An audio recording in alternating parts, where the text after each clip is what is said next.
What's going on YouTube? We're in here in Stu's garage today and we're swapping out the tires because we're getting ready for a track day. So we're going to get the Ultra Stance Boy, cool looking ambits out.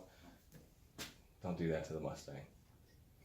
Anyways, we're going to get the daily tires off of there. We're going to put a square setup on the car. It's going to be 245s all the way around. These are the 17-inch Mustang anniversary rims. And these should definitely give a little bit more grip, a little bit less of an aggressive stance, and these should be awesome at the track. All right, so we've got it all lowered down. It looks like we've got proper gappage. So we're in there like swimwear. We're in there like booty hair. No, that's getting edited out. We don't talk about booty hair.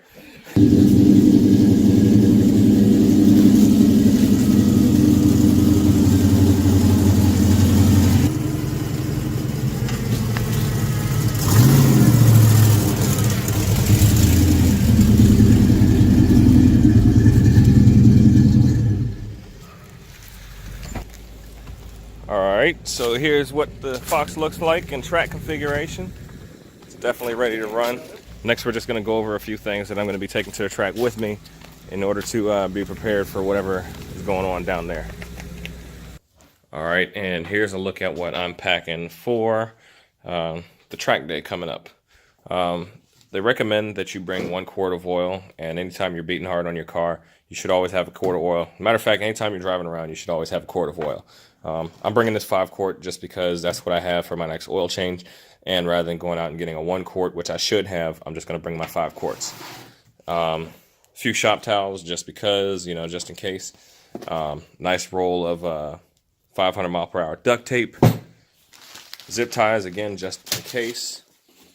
And a nice mechanics tool set. Now, I don't remember how many pieces my tool set is, but I've had this forever. But basically, you can fix like 90% of your problems with what you have in here. So you definitely want to have a nice little tool set like this handy, and you always want to take it with you when you're hitting the track. I'm also taking a spare wheel and tire just because we're going more than 2 hours away, and I don't want to catch a flat on the way there. And you know, it's always good to have a spare in your car anyway.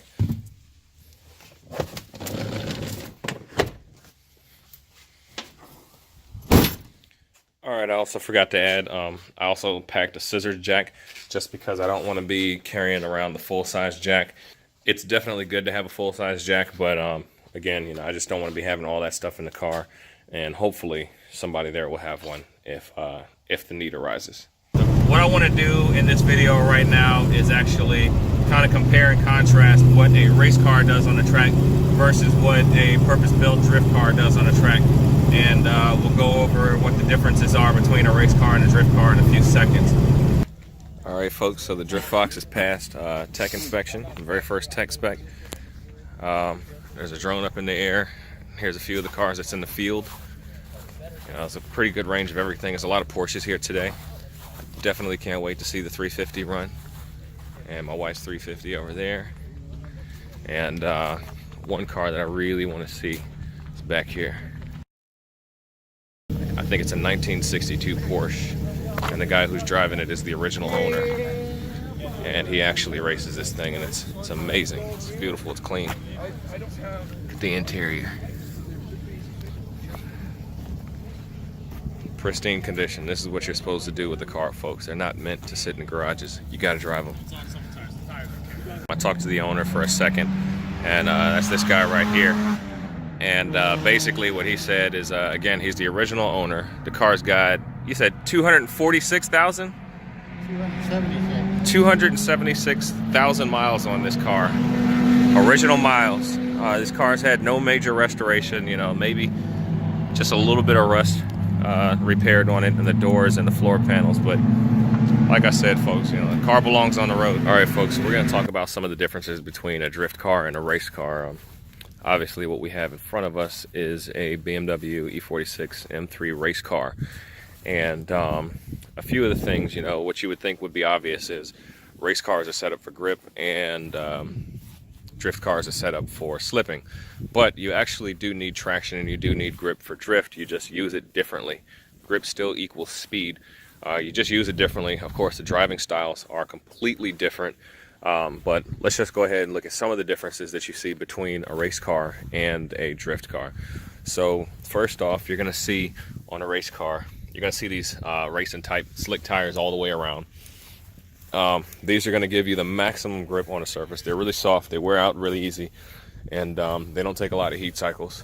Drift cars tend to run street tires, but you know, the higher tiers you go in drifting, some of them run high performance tires. You're not going to see a lot of drift cars with the racing tires on them. Also, for a race car, you're typically going to see more stockish engines.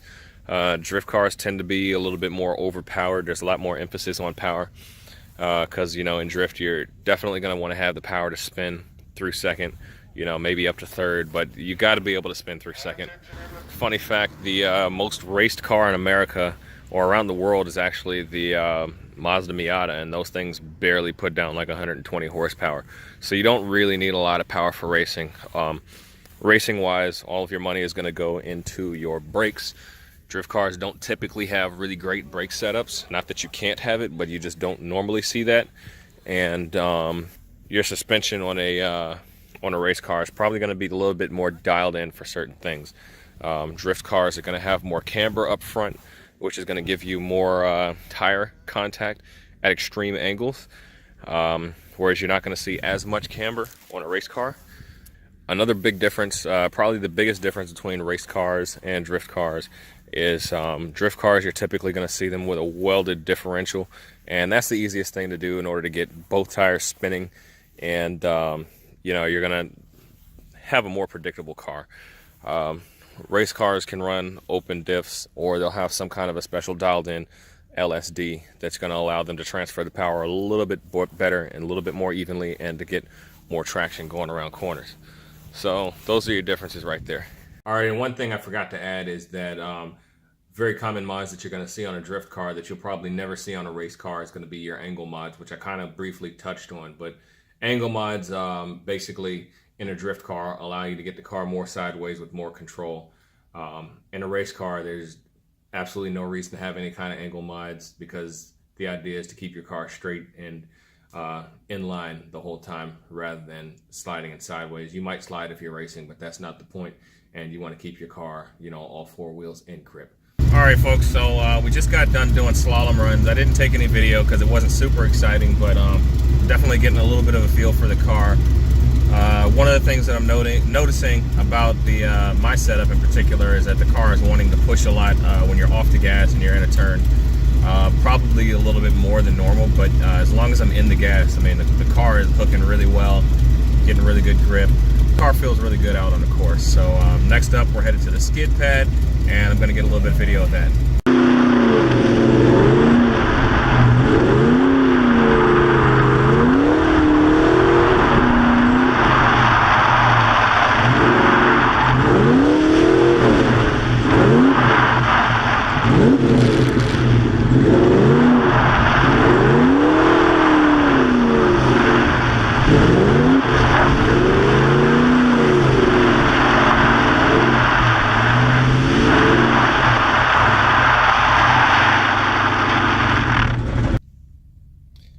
All right, folks, so we just got done with the skid pad. That was actually a lot of fun. One thing that I wasn't expecting, the skid pad is actually covered in ice. So like half of the thing is ice right now, which made things a little bit interesting. Got to slide the car around pretty well. It did get loose from me a couple of times, but that's because I was trying to, you know, do my own thing a little bit and listen to the instructor. And the point of this exercise was to get understeer, and this car is definitely not made to understeer. So like I said, I don't think I followed instructions all the way, but I had fun with it. So for this segment coming up, I thought that I was recording at the track, but I wasn't. So I'll just explain to you now what's going on. This was a braking drill. So they had 3 sections where you would basically speed into a box and slam on brakes and try to stop before you pass the cones.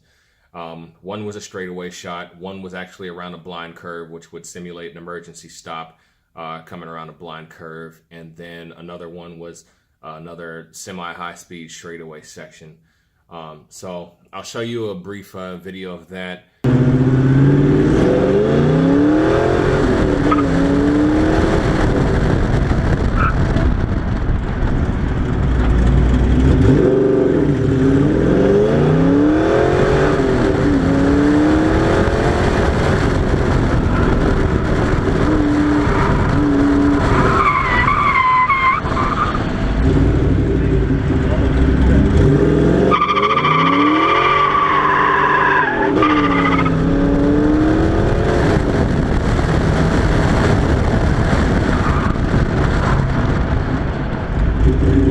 I made it. This section here really brought to light the major weak link, I would say, of the Drift Fox, and that's in the braking section. So some of you may know my braking setup is from a 1999 Mustang GT. It's an upgrade from the Fox brakes. Somebody a little while back commented on one of my videos that they were running the GT500 setup on their Fox body, and I was actually getting ready to buy the parts to do that, but then the person who I was buying the stuff from said that I would need 19-inch wheels in order for that to fit, and that's a deal breaker for me. So if anybody knows about upgraded brake setups for the Fox body, please let me know in the comments, because that's the next thing I need. All right, so we're suited up, and we're actually about to take our first laps out on the track. I'm just waiting on the instructor to get in the car right now.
So what was happening at the track is, due to my brake setup, me having basically stock brakes, I could probably get about 3 laps driving aggressively, semi-aggressively, before I would have to actually slow down and actually kind of take it slow for the next 2 or 3 laps, because the brake fade would just get so bad.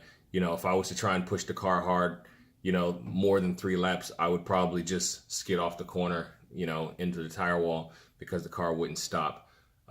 If it wasn't for the brakes, I definitely would have been able to keep up with some of the Porsche Caymans and some of the other fast handling cars. But the Drift Fox was definitely lacking in the brake category. So once again, you know, not the most exciting video. I didn't get a lot of good video from outside the car, but I do have these cool pictures that I want to show you. So if you stick around to the end of the video, I'll show you a few pictures from the track day. And as far as drift cars go, I think you can actually get away with a lot more in a drift car than you could in a race car. Race cars tend to be really dialed in. They're really fine-tuned for the most part. It takes a long time to really get into a good groove with a race car. And not to say that the same isn't true for a drift car, but I think you can get away with a lot more in a drift car. You can do well with a drift car that's not so dialed in. You can do well with a drift car that's basically modded. And a race car, the more you fine-tune things, that you get significantly better. In a drift car, once you have that essential stuff down, it really it depends on the skill of the driver and what you can really make that car do. So the whole point of this comparison is I really just wanted to point out the fundamental differences between a race car and a drift car. Yes, tons of people race stock cars and tons of people drift stock cars. But if you're going to be building a car or modding a car for a specific purpose, which is either race or drift, where your difference is going to be is one going to be suitable for another form of motorsport. I didn't really want to focus so much on the setups, because you could debate all day on setups, and there's so many different things that you could do to a race car to make it faster, and there's so many things you could do to a drift car to make it faster. But what's fundamentally different, I would say, is between your motor mod, your brakes, and your angle, your differential setup. Things like that is what really sets a drift car apart from what you would call a race car. And as far as drift cars go, I think you can actually get away with a lot more in a drift car than you could in a race car. Race cars tend to be really dialed in. They're really fine-tuned for the most part. It takes a long time to really get into a good groove with a race car. And not to say that the same isn't true for a drift car, but I think you can get away with a lot more in a drift car. You can do well with a drift car that's not so dialed in. And a race car, the more you fine-tune things, that you get significantly better. In a drift car, once you have that essential stuff down, it really it depends on the skill of the driver and what you can really make that car do. So this pretty much brings us to our conclusion. This is actually like my third time shooting my wrap up of this whole experience. I said some things when I was back at the track, but I pretty much babbled on for like 10 minutes, and I really just wanted to sum it up quickly. So, is a drift car suitable for racing? I would say yes, if you just want to get out there and have fun. But as a race car, a drift car will never be competitive, just because there are some fundamental things that are different in the setups. You're leaving a lot on the table as far as grip goes and speed goes through the corner. Not to say that you can't take your drift car out and go and compete in SCCA and have some fun. There are some people who actually do really well in SCCA with drift cars. But if you're running a drift setup trying to race like a race car, you're really leaving a lot on the table. So I would say no, a drift car does not make a good race car, but it's still tons of fun. And at the end of the day, nobody out here is really making money racing, and so the fun is what it's all about. Alrighty, folks. That's it for the track day. I hope that guy knows his trunk is open. I want to say a shout out to my wife who won Most Improved Driver. She did awesome out there. And I want to give a huge shout out to Helmets Off for Heroes, who put this program on and gave us a chance to come out here and get some good track education. So thanks to the Helmets Off to Heroes program. And that's about it, folks. Thanks for watching.